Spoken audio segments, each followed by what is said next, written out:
Hey friends, it's Rosie, and in this video, I'm making my guilt-free oven-fried chicken. If you want the exact measurements, it can be found on my blog, iHeartRecipes.com.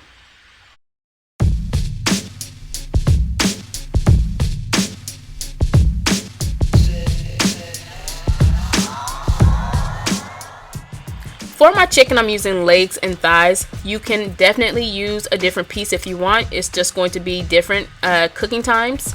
And now we're going to start placing our chicken into this bowl. My chicken was already cleaned, so you don't have to worry about that.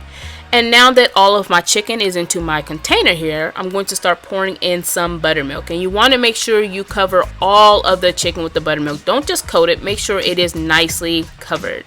So now we're going to refrigerate this for a minimum of 4 hours. However, I always let mine sit overnight. That's just my thing. So now, fast forward, we're going to drain all that buttermilk out. You don't want to rinse the chicken. That's going to take away the flavor, and the buttermilk's actually going to help everything else stick, so do not rinse it. And now I'm going to start sprinkling some poultry seasoning all over the chicken. I'm using my hands to make sure it's nicely coated. In this bowl, I have some self-rising flour that I'm going to toss in there. I'm going to sprinkle in some ground black pepper. I want to add color, so I'm going to add some paprika. You can use regular or smoked.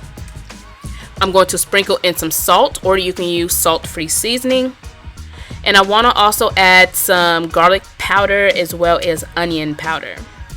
Once everything's in there, I'm going to mix it until it's well combined. And now I'm ready to toss this into my freezer bag. Now I'm using a freezer bag because I like to see everything. The brown paper bags just don't work for me. I'm nosy. I gotta look at everything, so I've gotta use this bag. It's see-through. I gotta see it. So now we're going to toss our chicken into there. I'm using a cheap bag, so I want to test it out before I put all the chicken in there. And once it passed my test, I'm going to start adding the rest of the chicken in there. So keep an eye out on the chicken. Make sure you're coating everything. I had to move my little earpiece out of the way. I was listening to Drake.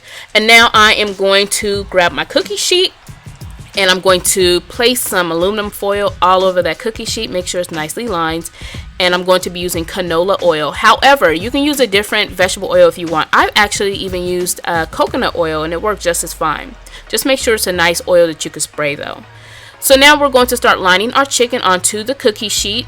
And make sure you get rid of or shake most of that excess flour off. I tried my best, but I always have a little excess flour on there, and it's actually ugly in the long run, but you'll see what I'm talking about. Now I'm going to spray the chicken with some more vegetable oil, and that's going to help the chicken get nice and crisp while it bakes. And now we're going to place this in the oven set on 400 Fahrenheit for about 40 to 45 minutes. I did turn the chicken every 10 minutes, and during the last 3 to 5 minutes, I turned it on broil. So this is what the chicken looks like once done. Those little burnt parts, that is actually the excess flour on the pan that I was warning you about.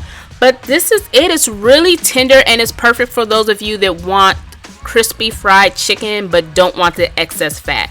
So I'm just going to cut in so you can see how juicy and tender it is, and that is it. Thank you so much for watching. I appreciate it. Don't forget to give this video a thumbs up, and visit me every Sunday and Wednesdays for new video uploads.